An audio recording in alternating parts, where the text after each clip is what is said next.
Hi, this is Chris and welcome to Winemaker TV. Today I will give you a tour and an update on my vineyard, so stay tuned.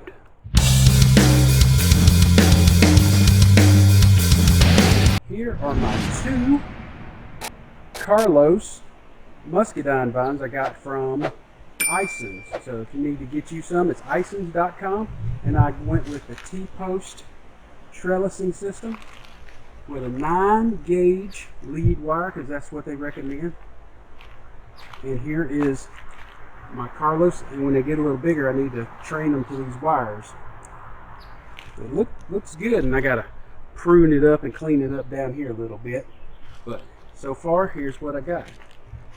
The wire into another T-post, and all I got left to do is put a tensioner on this wire. I'll put a little tension, it gets it tight. Why I hadn't done that yet is I need to put a bar to hold these back. So if I put the tensioner on now, these will start leaning in because of the tension on them.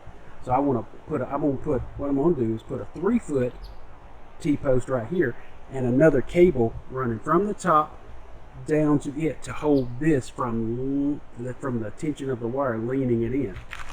So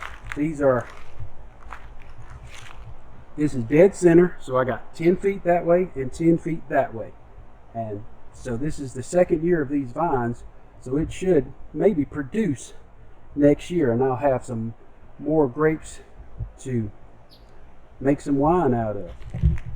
I live on a 3-acre rural property, and I want to show you something. So I'm going to be trying, let me get the sun right. So I'll be trying to harvest these. These are right on the edge, right off the edge of my property, but they're on both sides, north and south. And I have some on my property. They're wild blackberries, and there are a ton of them. So everywhere you see a white blossom, everywhere you see a white blossom,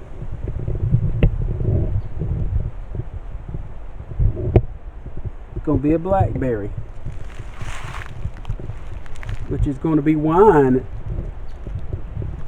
And that's what we really want. We want to encourage all this. I want to be able to grow most of my winemaking stuff. I want to be, right now when you're learning, I can go to the store and purchase what I need, but my goal is to grow the berries, grow the apples, grow the grapes, and make my own wine. So that's what I want, more like a lifestyle, a winemaking lifestyle, not just make wine, but more, like I said, a lifestyle. So this is Chris with Winemaker TV, and that's all there is today.